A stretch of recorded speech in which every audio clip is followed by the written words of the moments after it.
муовини раиси вилояти мухтори кӯҳистони Бадахшон Имадшохзода Анвар Имадшоҳ масъаларо ба баррасӣ кашида иброз дошт ки дар давраи соҳиби истиқлолии ҷумҳурии Тоҷикистон таҳти сарварии асосгузори сулҳу ваҳдати миллӣ пешвои миллат президенти ҷумҳурии Тоҷикистон муҳтарам Эмомалӣ Раҳмон тамоми имкониятҳои ҳуқуқиву соҳавӣ вобаста ба амалишавии сиёсати зидди коррупсионӣ фароҳам оварда шудааст. бо ёдоварӣ аз суханони пешвои муаззами миллат ки таъкид дошта буданд, роҳбарони идораву ташкилотҳо бояд вазифаҳои хизмати давлатиро софдилона анҷом диҳанд. дар масъалаи интихобу ҷобаҷогузории дурусти кадрҳо, тарбияи онҳо дар рӯҳияи поквиҷдонӣ ва муносибати эҳтиромонаи онҳо ба шаҳрвандон диққати ҷиддӣ диҳанд. мудири шӯъбаи минтақавии Бонки Миллии Ҷумҳурии Тоҷикистон дар вилояти мухтори Кӯҳистони Бадахшон Зайнулараб Қозӣ Давлатзода зимни ахборот қайд намуд ки асосгузори сулҳу ваҳдати миллӣ пешвои миллат президенти Ҷумҳурии Тоҷикистон муҳтарам Эмомалӣ Раҳмон ҳангоми вохӯрӣ бо намояндагони бонкдорӣ изҳор дошта буданд ки дар натиҷаи таъсири омилҳои дохиливу берунӣ, инчунин ба талаботи замони муосир ҷавобгӯ набудани идораи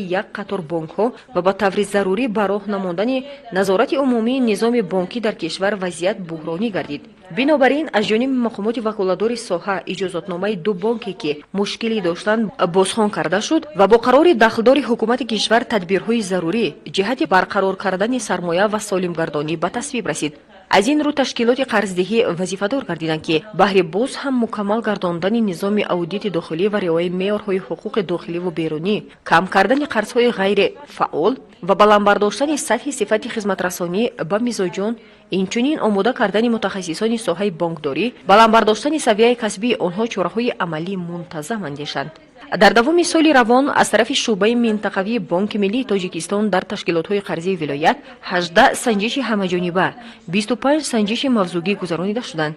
натиҷаи санҷиш нишон дод ки аз ҷониби баъзе кормандони низоми бонкӣ ҳолатҳои даст ба амалҳои коррупсионӣ, мусодираи маблағҳои пулӣ бо роҳи сохтакорӣ зиёд шудааст. бинобар ин аз кормандони низоми бонкӣ даъват ба амал оварда шуд ки самаранокӣ, мақсаднокӣ, шаффофият ва назорату арзёбии чораҳои зарурӣ андешида барои баландбардоштани масъулияти кормандон пешгирӣ кардани амалҳои коррупсионӣ пешаи хеш донанд.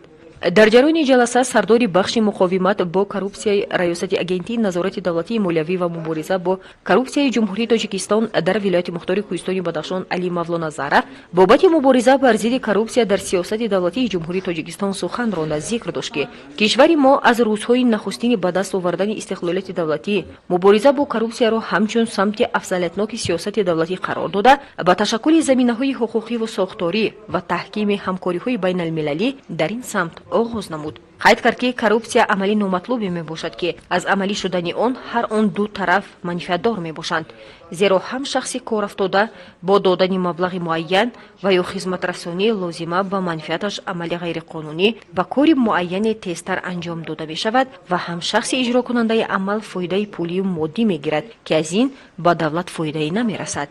бо ёдоварӣ аз суханони пешвои муаззами миллат муҳтарам Эмомалӣ Раҳмон аз паёми навбатӣ зикр гардид ки мубориза бо коррупсия танҳо вазифаи мақомотҳои ҳифзи ҳуқуқ нест, балки вазифаи ҷонии тамоми кишварҳои ҷомеа маҳсуб меёбад. ин аз он шаҳодат медиҳад ки ҳар фарди худогоҳ ки дар ҷумҳурии Тоҷикистон умри ба сар мебарад, новобаста аз мавқеи мансабӣ, вазъи иҷтимоӣ, сиёсӣ ва ғайра дар мубориза бо коррупсия набояд бетараф бошад. дар ҷараёни ҷаласа байни намояндагони раёсати агентии назорати давлатии молиявӣ ва мубориза бо коррупсия ва намояндагони низоми бонкдорӣ мубодилаи афкор карда шуд.